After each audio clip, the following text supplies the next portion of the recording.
Okay, and good afternoon everybody, and a very warm welcome to the final session in the SEND strand today. I'm very pleased to be here to explore with you some ideas about what worked and what didn't work, thinking about care and compassion versus compliance and control. So I'd just like to begin by introducing Max J. Green, who I'll tell you now was chairman of our school council for 3 consecutive years. So very proud to be working alongside Max this afternoon. Thank you, Max. So I'm an actor and YouTuber. I also work full-time in IT, and I've got ASD, OCD, ADHD and epilepsy. And the reason I've done it like that is because basically John now clicks on his name. John has got MS, Oxon, PCTHE, PGDS, PG, BA Hons. Whatever he's got. We'll be here all day. Yeah. So John used to be my former teacher, ex-teacher. He taught, I would like to say he taught me everything he knows, but he taught me a lot, and to be fair to him, he did support me through a lot of my time at school, and I'm glad that John got back into my life really, because he is a supportive, he's been a supportive friend, supportive teacher, supportive feature in my life, so that's how much power a teacher can be. Right. So just a brief over the presentation today. We're hoping to overlap my experiences of exploring the role of compassion in education as a way of kind of critically exploring what's currently happening in the UK around concerns about rising exclusions and some aspects of sort of policy kind of leading on from the presentation we just had really around the use of sort of sanctions, consequences and punishment. So I'm thinking more about this kind of care and compassionate angle, and Max is going to be talking about some aspects around his educational experiences. So I'm really pleased to be working together again with Max again this year. So thank you, Max. So just to really begin thinking about the role of compassion education, and again drawing on an excellent talk that's just occurred in here with Ellie Chappell, thinking very much about the need for more compassion, I think, in education at the moment. So a quote there from Dalai Lama. Also drawing on the work of Barry Carpenter, what we're seeing in our education context currently is a new generation of children with quite complex learning needs, so particularly around vulnerability.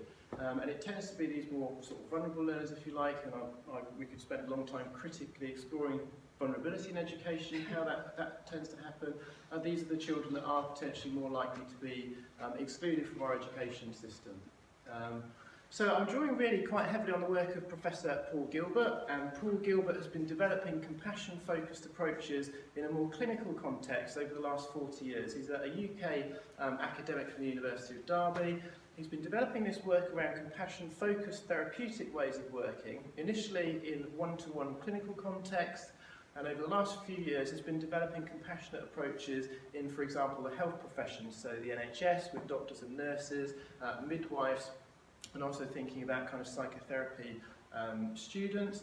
More recently, the work's been developing around more general populations and student populations, and currently there's a gap really around the impact of this kind of work in education, which I think is quite odd, really. So there's this sort of development of approaches now that are thinking about compassion-focused approaches in education. So very much, can work around things like attachment-aware schools, restorative approaches, solution-focused approaches, and kind of trauma-informed practice as well.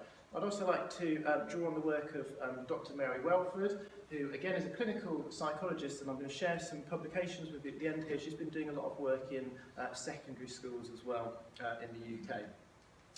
So what are these compassion-focused approaches? They're able to draw on a variety of different theoretical perspectives, really an evolutionary way of understanding distress in particular context. So thinking about the neuroscience of emotion, evolutionary psychology, drawing on attachment theory, and social and developmental psychology. There is influences from a Buddhist perspective and Buddhist psychology, which begins to explore actually how and why humans suffer and how compassion may provide a way of dealing with that suffering.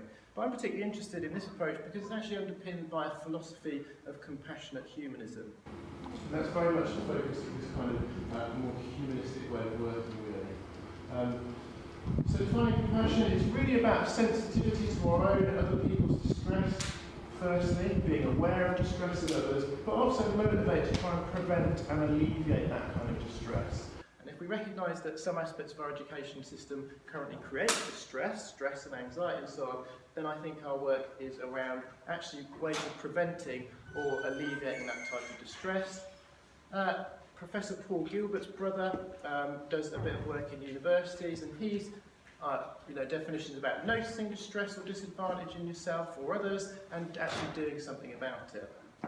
So they aim to offer a way of developing a compassion motivation. Compassion, from this perspective, is a motivation for ourselves, for others, and also to be open to receiving compassion from others. So really, it's a motivation. Where does it come from? It comes from the idea that there are three realities underpinning the more theoretical work around compassion-focused approaches. And really the first reality is that we're an evolved species. We're an emergent species, caught up in the flow of life, and that we've emerged throughout many different struggles over millions of years. 99% of these other emergent forms are now extinct. So there's something about where we are today that has allowed us to continue. But what's really interesting about this approach, actually, I think, is that it aims to depathologise sort of mental health issues. And we're seeing a huge rise in the number of children and young people with quite complex social, emotional and mental health needs. This approach aims to actually offset the pathologising models that come from a more clinical perspective, saying actually a number of the things that we see in our children and young people are actually quite acceptable given their circumstances. So they're adaptable behaviours, they're quite reasonable in these particular contexts at these particular times. But we have very different ways of responding to those behaviours in our school, depending on policy and different approaches, for example. Second reality underpinning is going to happen to all of us. We're born, we get old, we might get unhealthy, and we're eventually going to die. So sadly, the human species is around for between approximately 28,000 and 30,000 years. So life is short, and it's actually really quite tricky. And it's tricky for a large number of... so just give up now. Just give up now. But that's the reality. We're all the same in that context. The third reality then is actually thinking that who we are today and who we're working with today in the context of our children and young people, it's best to be thought of in a kind of biopsychosocial perspective. So when we're thinking about any form of distress, for example, our sense of self exists because of the complex overlaps that I'm sure you're familiar with. There might be biological aspects underpinning particular issues that have an impact on psychological aspects in our day-to-day work with children, but all that kind of stuff happens in families, it happens in schools, it happens in communities. So consequently, we're the product of these kind of social, emotional, and I think really importantly, relational circumstances and experiences. So also we're thinking about actually, had we been born at a different time or in a different context, if I'd have been born perhaps, to the parents of a mafiosa, I might be a very different person to the one I am today. And also recognising that we live in a world that is immensely unequal, which creates injustice and suffering. So to draw on the expertise of flipped narrative, again I think it's a really important quotation that although we're different, we're the same. We're one, we're human. I'm no different to Max, and essentially he's no different to me in terms of our emotions that we experience and all that kind of stuff. So that's a brief introduction there for the foundations for the work around compassion-focused approaches, and it's over to Max now. You've done that pretty quick. Yeah, I'm trying. I've got about 5 minutes for each bit. So, I'll just be talking about a bit about my education and things that helped and things that didn't. So that's me in primary, secondary and college. So, what didn't help, I would say, at primary was obviously going back now. I started primary, I think, probably about 2003, 2004. So I think the understanding back then was very limited, to think that we didn't even have the Autism Act in at that time, and less my mum had to put up with a lot of things because a lot of teachers didn't really understand what autism was. I mean, the first time she suggested I had autism, the teacher turned around and said, no, he's not got autism, he's just naughty. And that was the kind of level of understanding. I think we still kind of lived in a land where it's like, well, you know, back in our day, if we misbehaved, we got the smack, or you know, we got the cane. And obviously we've moved a long way since then. But I mean, I couldn't speak till I was 6, so I found it very hard to communicate. I found it very hard to communicate with people at school because I'm just a kid that wants to play football and wants to be doing what everyone else is doing, and I've not got the verbal skills to do it, you know, and people are getting frustrated with me because... Can I ask you a question, Max? Yeah. Because I'm dying to ask it. It might be already answered, but why do you have, like, was there a reason you didn't speak to the 6? Did you just not see the point in it? Or did you not think about that at all? Is it like something you just think about? To be honest, I just don't. I think it just took me a little while longer to actually learn the language, you know, learn the language and learn the communication with people. You know, people would say things and I would be able to pick them up. Like my mum could say, "Oh, you want a biscuit?" And I'd go, and I'd be able to, but words and saying them and maybe being confident enough to say them was a struggle. Did you understand the language? Yeah, so if my mum, because I would associate the Mackinton that I learned to the action. So I could do the Mackinton, but I just couldn't say the word, which was fascinating, really. Because, no, that's really helpful. Yeah, because I understood the word as soon as my mum said, "What, you want that?" And funny enough, my mum, bless her, I had kind of, you know, you were saying earlier about that kind of unverbal bond, because I could go, and she'd go, my nan would go, like, "What's he on about?" And my mum would be like, "Oh, he wants to toilet." And my nan would be like, "How do you know that?" Just know. And then I'd go to the toilet. So it's that kind of unverbal bond that you've got with someone that I just had with my mum. And I think, you know, other members in the family found that hard, you know, my dad especially, because, you know, you panic as a parent, you know, you think, oh my God, is he going to be like this forever? Is he going to come out of it? Is he going to grow out of it? Or is it, you know, and I think my mum and dad were very reserved, you know, that they were going to have to look after me for the rest of my life, and they were all right with that, you know. But it's a scary time, and obviously you do think, well, what's he going to do, and what can we do to help him, you know? And that's where the teachers came in, because I had one teacher in primary school that was really good. She gave me my own desk, she gave me a green box, and any time I got anxious or stressed, I used to write down my thought and put it in the box. And we used to talk about it later that day. And what that taught me was how to prioritise my thinking, because I used to worry about the smallest little thing, and by the end of the day, that'd be a small thought.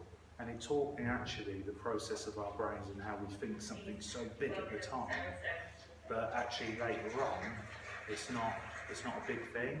And that kind of taught me to process my thoughts in the correct way. That primary school though, it was difficult because again, it was more teachers that didn't understand, and that's what was the hard thing there. There was just still a lack of understanding about autism. I probably only had one really good teacher. I had a good TA who taught me how to read. That was really handy. She gave me books of things that I wanted to read about, you know, so fun nursery rhymes, and people were learning about Henry VIII, and I just wasn't interested. I didn't want to read about those things. So she took an interest in mine that I really enjoyed, and she used that to get me to learn. Like if someone just sat down with me in year 6 and said, "Here's a wrestling book, read it," I would have, because I love wrestling. I love the history of it. But you put Henry VIII in front of me, it's boring. I'm not interested to want to learn it. So again, using the interests of people who've got like conditions and getting them to learn it is a really good kind of stepping stone for them to learn. And that school, it done one trip, and that helped me because I hate staying places, but that kind of helped. But a lot of the things that school didn't help because of the lack of understanding, and especially from parents and the children and the students, because I found when I was at school, a lot of parents wouldn't want me hanging around with their kids, they wouldn't want me around their house because, oh, you know, that's, I don't want to be hanging around with him. You know, why? He's got ADHD, you know, you invite him round, he'll be up the walls, you know, ruin everything. And there's a lot of kind of people who think that and believe it. And a lot of parents hate to say it, but a lot of parents do think my kid's too good for him. What about secondary school? Yeah, sorry. What about I moan about you. Talking to to secondary school? Secondary school, so all the kids went up the road to another secondary school, which meant I had to go to an ASD unit, had to kind of make new friends and a new environment.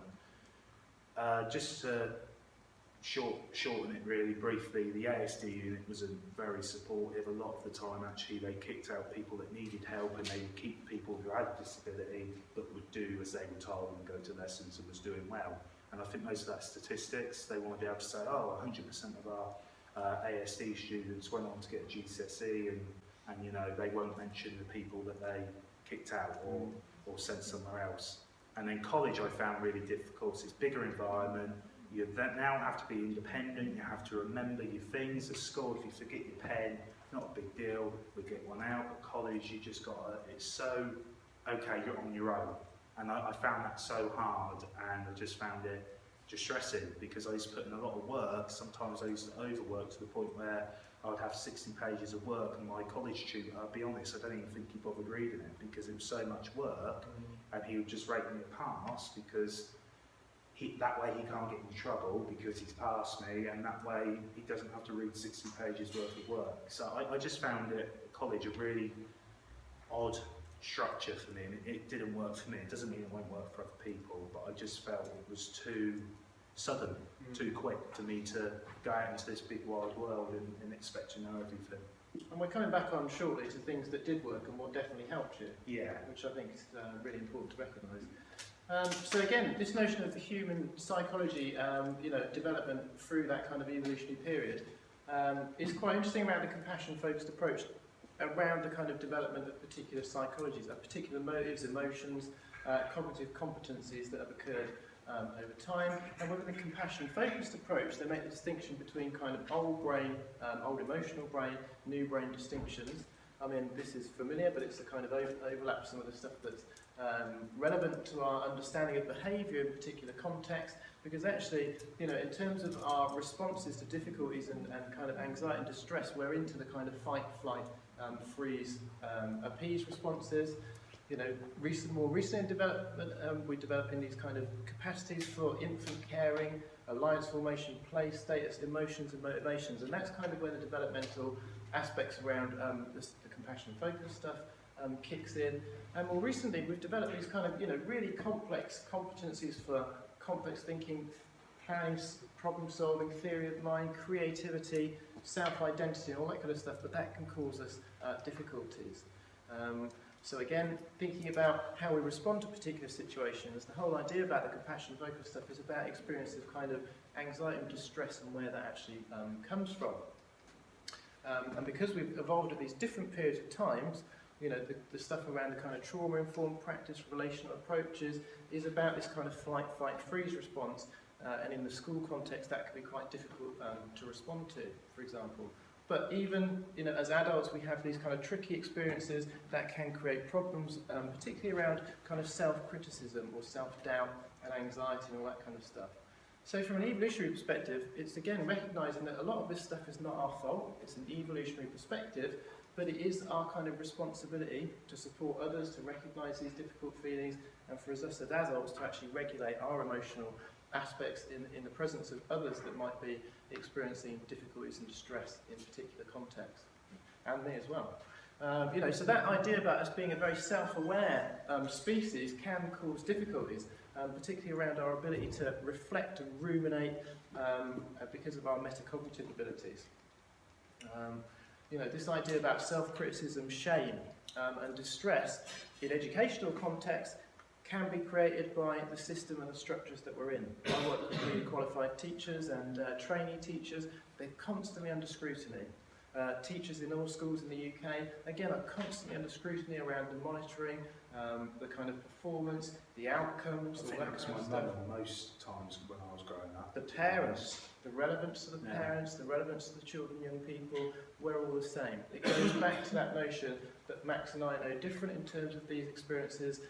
Max's mother might have felt at times difficult feelings, and how we respond to those in a compassionate environment I think is really, really important. to the children and young people, the parents, our colleagues that we work in, all that kind of stuff. So we'll hear a bit more now about what did work for Max in terms of his educational experiences. So what did work for me in education was people like John, to be honest. I would say that, I'm not just saying that because he's here, but people like John really grasp the concept that you don't only need to understand the condition, that you need to understand the individual. I had a parent come up to me the other day and he said, I don't really feel like I understand autism, and his son had autism. I said, yeah, but do you understand your son? And he went, yeah, I do now. And I said, that's all that matters, because your son has got that condition and that's how it affects him. And a lot of teachers think they've got to understand autism and the whole thing, but really you have to understand the concept of autism, how it might affect somebody else, but then you have to tailor it to that individual and see how you can help them individually. Because this whole kind of concept of we must treat everybody the same, I'll be honest, I think it's a load of rubbish. You know, I don't speak to my nan like I speak to my best mate. You know, my nan wants to go bingo, my mate wants to go, you know, out clubbing. So, but I don't believe in the whole sense that this works for one person, so it must work for everybody. And the best teachers I had was the ones that understood that. It was like that school at primary. She gave me my own desk, she gave me a green box. She didn't do that with everyone. She done that to me because it worked with me. And then she'd have other things in place for other students. So when I moved year groups, the year 6 teacher grabbed the box and she threw it in the bin and said, you won't be needing this anymore. So it's that kind of understanding, you know. That really helped me process my thoughts, really helped me cope with my anxiety. And the minute I moved to year 6, because I'm deemed to be older and now I should be able to cope with that better, she threw it away. So it's that understanding, that lack of understanding from her point of view. And then when I went to secondary school, you know, because of my school experiences from the other schools was bad until the school I went to with John, they weren't very good experiences. I mean, the secondary school, the best thing I could say about that unit was they let me edit their video, and it really got me into editing. So now I edit my own blogs, hence the cameras today. But John, the school that John was deputy head teacher at, I will say, and I've always said, the education, they didn't do GCSEs, so it put me in bad stead when I left.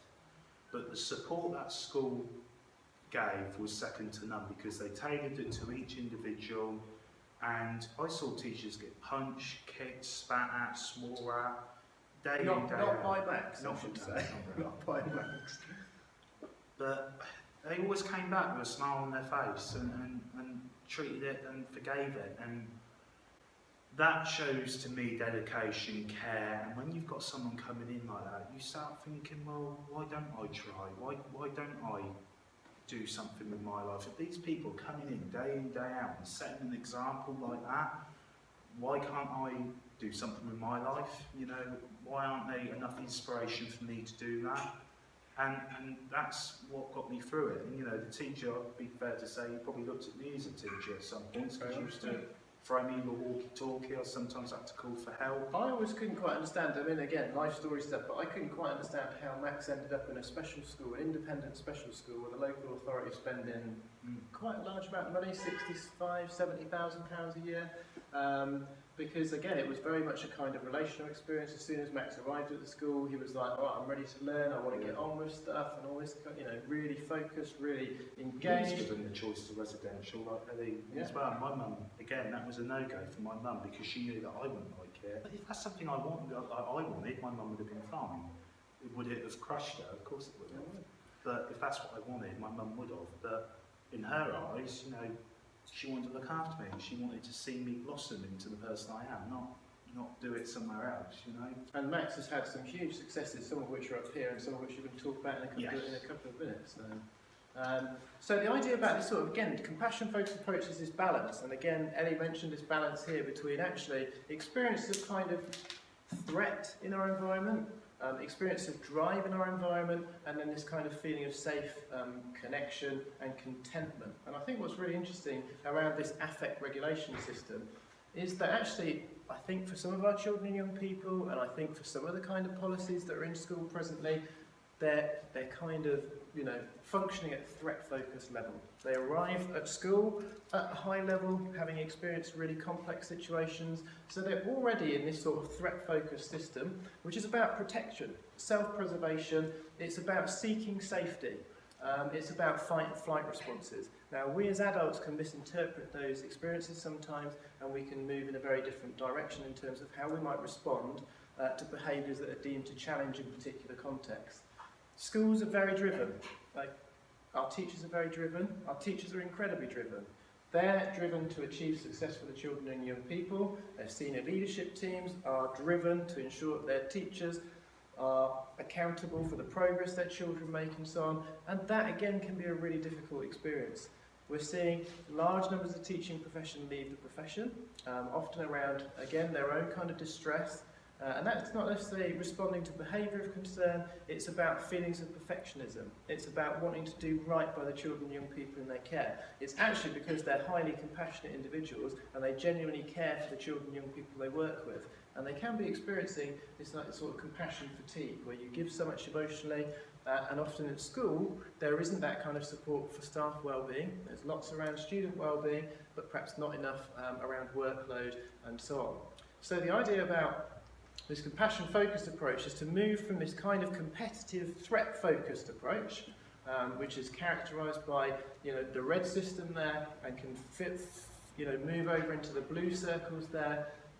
It's moving beyond that threat focus into this kind of more compassionate area. And again, that's about this sort of flow of compassion, and that's compassion for others, compassion from others, and compassion for ourselves. And the research that I'm doing presently demonstrates that teachers aren't very good at looking after their own well-being, and often the schools that they're working in aren't terribly good at looking after their well-being. So that's something I think is really interesting around developing more appropriate, compassionate ways of working. James Kirkby's an academic in Australia that's developing some really interesting work around compassion-focused work in various different contexts.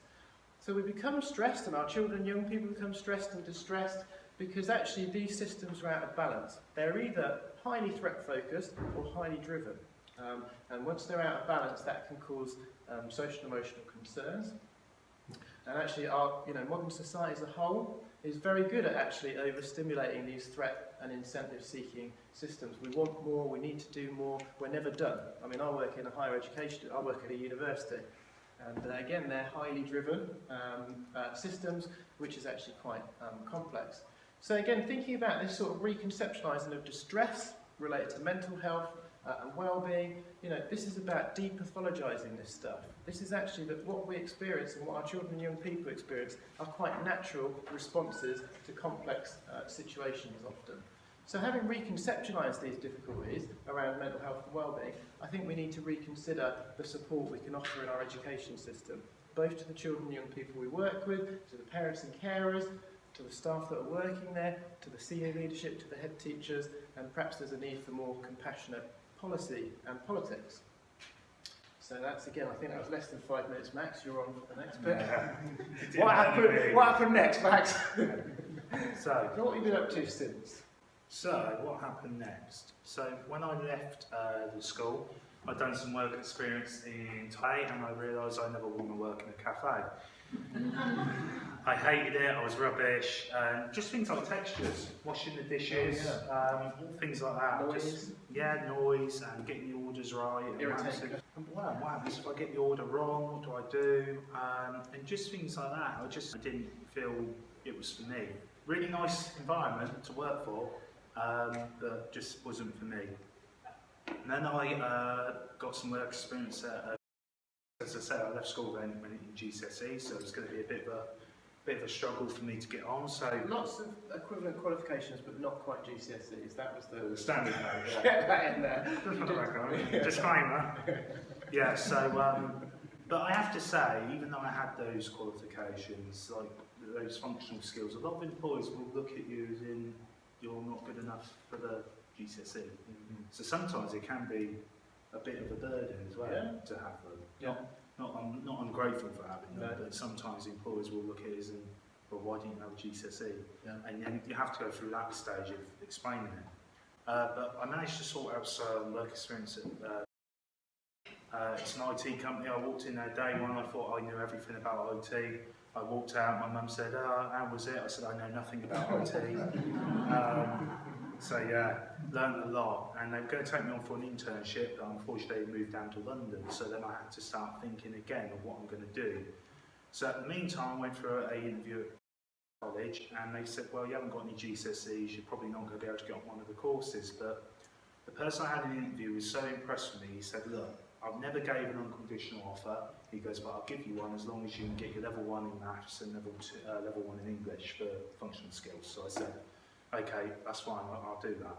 Anyway, I did that, and then I got into college, and I'd done a media course, and as I say, I struggled, but I persevered for a year, and I completed the course and passed. At that time, I found my love for acting, so I started doing small plays. I sat at home, I was watching EastEnders. I said, I'd love to do that for a living, and I just said, get off your bum and do it then. Can I just interrupt? You hosted the first School Names Got Talent, didn't you? Yeah, so that was I've done that. We've yeah. done a lot of events at the school as well, just to try and, well, I had that kind of vibe to it and get them to maybe see something that they're good at that maybe they didn't know they were. So, because some people are just funny naturally, and you know, well, that could be a good comedian kind of. Like this guy. No, I'd fall on. The thing is, I'm probably funny on not prompt. So if I had a script, it would go terrible.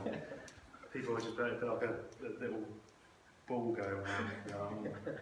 But I figured out I loved acting. I thought, get off your bum and do it. So I'd done a play in Newbury called The Passion. My line was, ye worthy men, goodly and great, God increase all and commonly stay for thee who grant me until. How interesting. Yeah, all I right. remember it. And then I went on to do Tragedy on Emborn Road. I played the village idiot, so it's not far from the truth.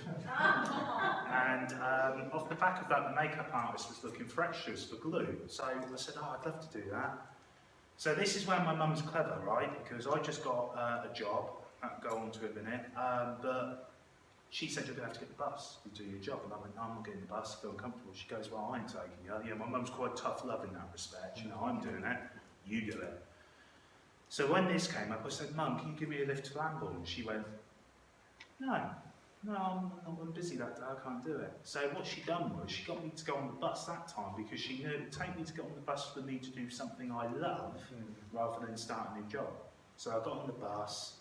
It was probably the worst day of my life. I spent coat down my trousers, looked like a weed myself. I was asked to go topless. There was a 40-year-old that got naked in front of me half the show. And it put me off acting for ages. But while I was there... Would you recommend the film or not? No, don't watch the film. I'm in a Hawaiian shirt with shades on. I look like a cop.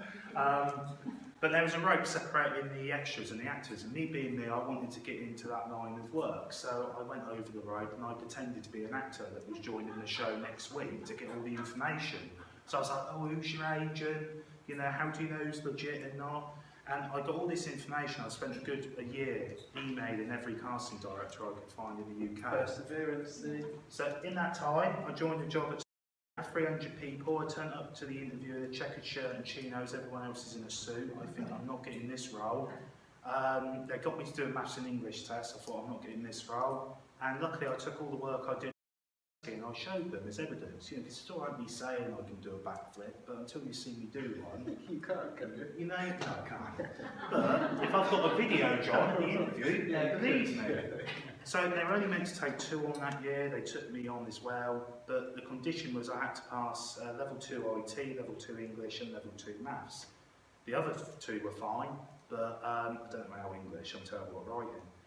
But the maths was the difficult one. It took me 8 times to pass, and off the back of that, I then won Apprentice of the Year for West Berkshire. So, but in that time, I then come home one day, I had a casting email from the Holby City director. They said, come down for an audition. So I've been on main parts on Holby City, Doctors, and then this man got back in my life because he saw an advert, he saw what I was doing on the telly. Yeah, I think he just came back in when I was a bit famous. Hello, Max, hello. He actually bumped into an old teacher and he looked me up on Twitter and then he saw this advert for the Autism Society. They're looking for an autistic actor. So John, being the thoughtful person he is, he said you should go for it. I did. So now I've done a campaign about employment, because there's only 16% of people in full-time work with autism. That hasn't changed for 10 years. So it's something I go up to Parliament and work very hard on. I've actually got them to lower the grade of an apprenticeship level, so now you only need level 1 maths instead of level 2. And they're now starting training up at the House of the Parliament about autism for these MPs to learn more about it. Which they need to. So I invite John, and we do some speeches up there as well, because it wasn't for him, I wouldn't be an ambassador for them, so thank you again. I've been on BBC Breakfast, talked about autism, the right stuff, and just filmed an advert for Ford. I then progressed in my IT career, so I went on to become a senior analyst. So I think we just think, because of time, this compassion-focused approach is very much about developing compassionate motivation for others. I think, you know, all professionals, parents, carers, demonstrate that compassion for others. It's about actually being able to receive compassion for others, and for actually, you know, school environments to actually develop compassionate approaches for working with their staff to support their young people compassionately, but also about thinking about compassion for self. And I think that's where, you know, some teachers find that difficult, making time for looking after their own well-being and so on. A number of things that Max has talked about today, and Ella in her talk earlier, is very much about empathy, you know, understanding others, this kind of non-judgmental, care for well-being, sensitivity, sympathy, not in a pitying capacity, but in a kind of recognition of distress in others. And then there's actually this idea about developing particular skills. So it being a motivation and something that can be practiced, there's this kind of compassionate mind training, which very much relates to kind of mindfulness, but also around these kind of actually developing compassionate behaviour for others, you know, sensing what it feels like to experience compassion, and some of our children and young people don't very often, or you know, that's difficult for them, and so on. So developing compassionate feeling, attention through imagery, thinking and reasoning is you know, sort of really interesting. This is all Professor Paul Gilbert's work here. Having the wisdom to recognise that evolutionary perspective around where we are today, you know, this kind of biopsychosocial perspective, and developing, you know, this sort of courage for doing things differently. That's really important. Not kind of, you know, I don't know, toeing the line, as it were, actually. Because I think it's really important to recognise that perhaps the biggest form, the biggest enemy of compassion is conformity. I really like this quotation. You know, actually, we need non-conformity sometimes. We need a preparedness, you know, just this sort of conformity around going along with things as they are, sometimes out of fear, sometimes out of complacency, sometimes because of who or what our leaders tell us to do. And there, you know, that's a real dig at the moment around kind of policy, and particularly the kind of behaviourist approaches to working with a significant minority of children that don't work and are leading to increasing exclusions, the fact that our special schools are full now. We need other ways of working, I think, with these children and young people. If you're interested in reading more about the work of Professor Paul Gilbert, there's an open access article here, a really useful overview of his work there. He's also written an article for The Psychologist, and again, that's freely accessible, worth a read, I think. Professor Mary Welford has published in Sec Ed, and these two are available online. So the first one is about developing compassion-based approaches in education, thinking about staff and pupil well-being in a number of secondary schools, and more recently a more kind of up-to-date version about what's happened as part of that research, which I think is really, really interesting. This article here is about compassion-focused approaches and a kind of manifesto for compassion in special school environments, which again I think is really, really interesting, exciting. Again, about supporting the well-being of staff, but also the children and young people, and so on. This place here is developed through Professor Paul Gilbert, and again you can find lots of online resources, lots of additional publications, useful reading and resources, very useful stuff. Sounds like you've been paid, John. No, not been paid.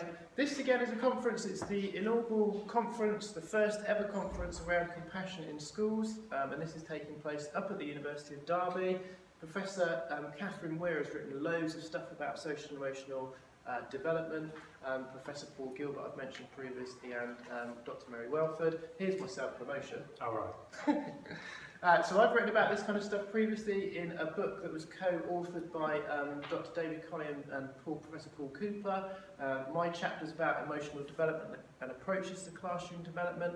I hate the term behaviour management. I hate the term challenging behaviour. I think we need to flip the narrative and think more carefully about that kind of stuff.